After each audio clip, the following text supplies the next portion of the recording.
मित्रों नमस्कार, जय श्री राम। आज मैं फिर आपके सामने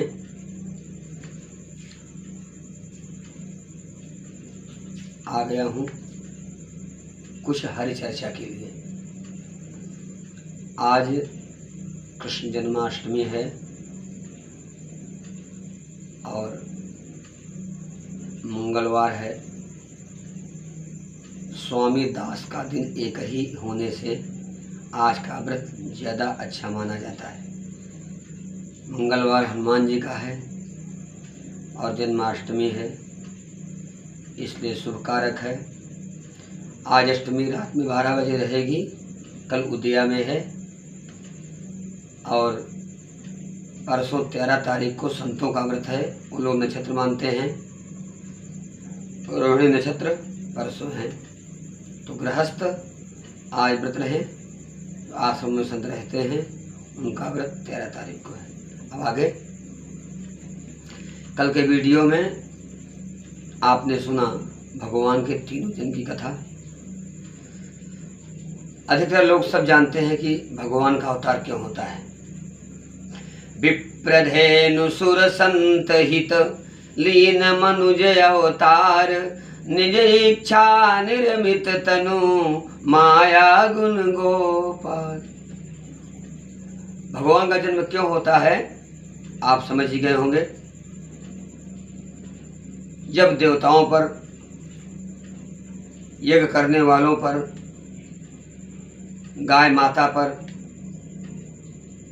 संतों पर जब कष्ट आता है, अंदर से ताप उठता है, कोई ऐसी पीड़ा होती है जो कि असहनीय होती है, कहा नहीं जा सकता, तब भगवान कोई न कोई रूप में अवतार लेते हैं और कष्ट हरण करने के बाद धर्म की स्थापना करते हैं और पुनः अपने परलोक गमन कर जाते हैं।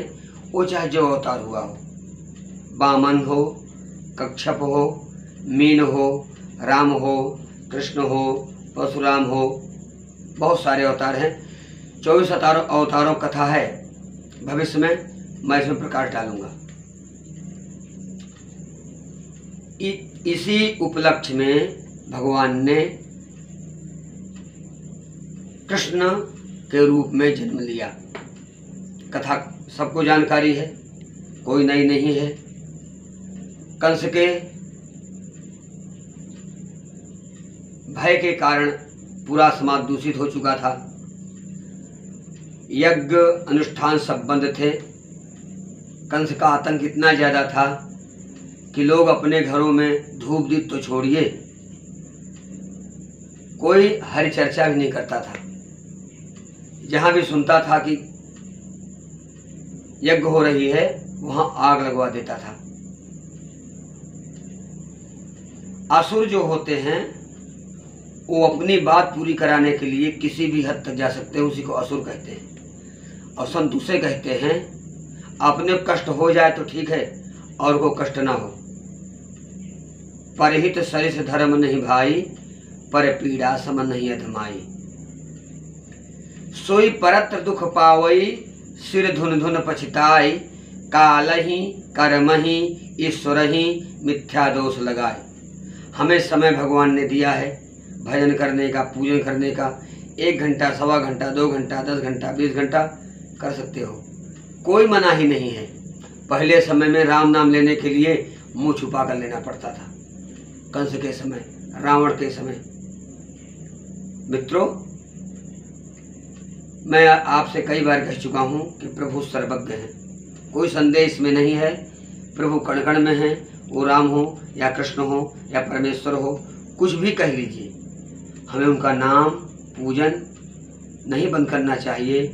उनके माध्यम से अपने बच्चों को शिक्षा देनी चाहिए कि प्रभु कृष्ण ही कहाँ आराम किए कभी जीवन में।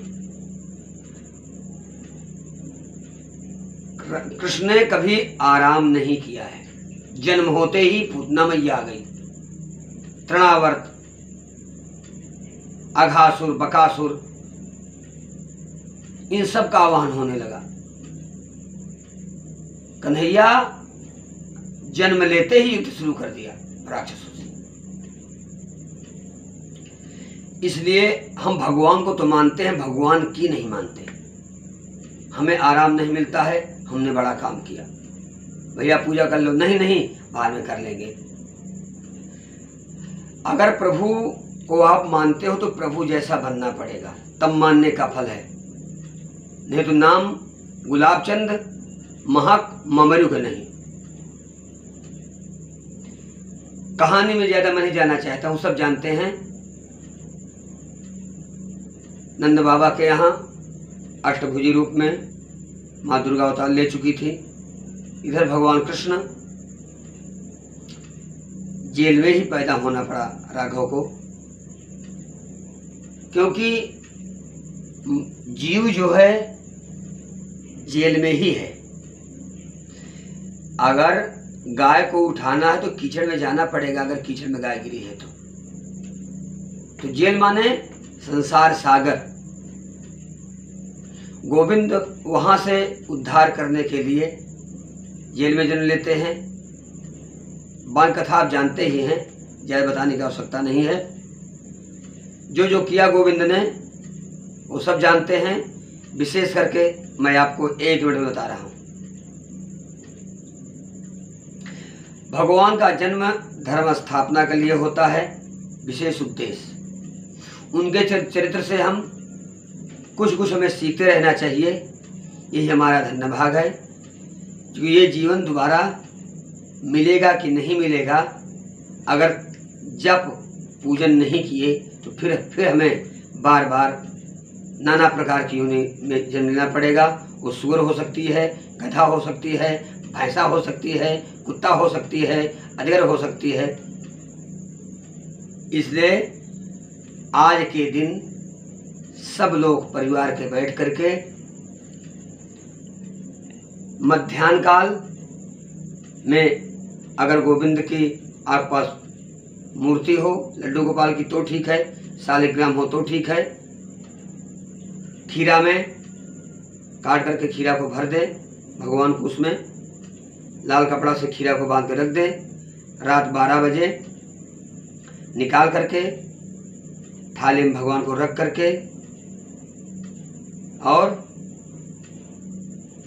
अब दूध दही घी मधु चीनी से स्नान कराएं, सुंदर वस्त्र पहनाएं और बार बार श्री कृष्ण गोविंद हरे मुरारे, हे नाथ नारायण वासुदेवा, या अच्युतम केशवम राम नारायणम कृष्ण दामोदरम वासुदेवम हरिम श्रीधरम माधवम गोपिका वल्लभम जानकी नायकम रामचंद्रम भजे। ये गाते रहें, उत्सव मनाएं, बढ़िया गीत गाएं, सोवर गाएं और इस जीवन का आनंद गोविंद के साथ में ही है। बाकी संसार तो कल छूट जाएगा दोस्तों, लेकिन गोविंद कभी नहीं छूटेगा। पुनः मैं नए वीडियो के साथ आपको मिलूंगा। नमस्कार, सुप्रभातम, हर हर महादेव।